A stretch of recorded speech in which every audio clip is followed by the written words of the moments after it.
Well, I don't know if you call it experiment. They're just the people that used to play on it are all injured. So today it'll be Abdicator, be our net presence. We'll have Phil and Tatar front, and then on the back end we'll have White and Kindle. And you know, it's Phil's group.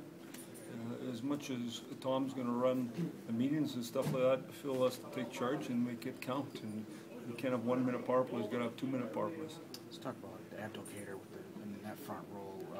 Just how do you think he's adjusted to that, or how he will? We did it in the minors. I mean, it's, the bottom line is, if a guy's adjusted to it real good, beside his name, you got these power play goals and points, and he doesn't. So it's like anything. That's what the power play. That's the measure in the end.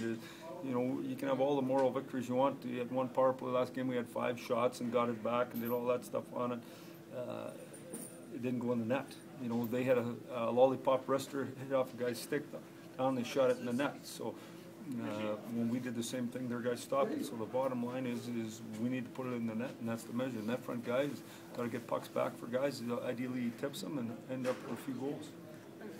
Excuse me, I know the Eves played happened against Nashville last year, but what's the process been like with him getting back, and how scary was that watching that happen? Well, it was really scary, obviously. I think Yossi shot the puck and ramped up and got him in the jaw. And I mean, he missed the whole year, and in reality, he hasn't really got back and playing on a regular basis yet. And so, you know, obviously a big blow for him and his family. Ideally, Patty's a real worker. He's got good stick-to-itiveness. He's a guy who you hope for, and he's a good team guy, and you hope he finds his way back and becomes a real important contributor to the team.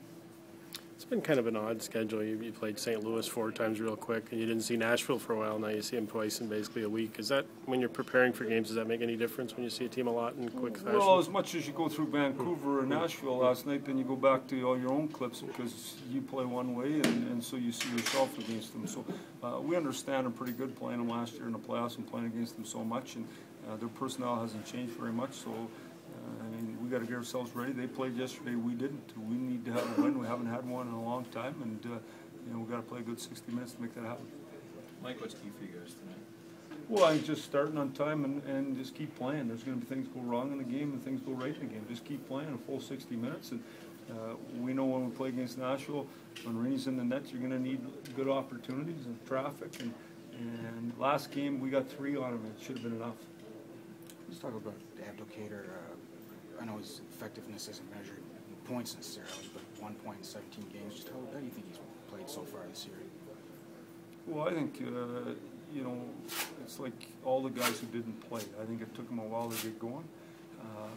He's been better of late. I mean, he's getting to play with Datsu. It's like winning the lottery. So get him the puck and go to the net, and good things will happen for you, and get your confidence back. I mean, anybody who looks at their stats and doesn't have any stats, you know, it's tough. I always used to think if they weren't going up on one side, you better get them up on the other side with lots of penalty minutes, you know, so got to make it happen for yourself. See you guys tonight.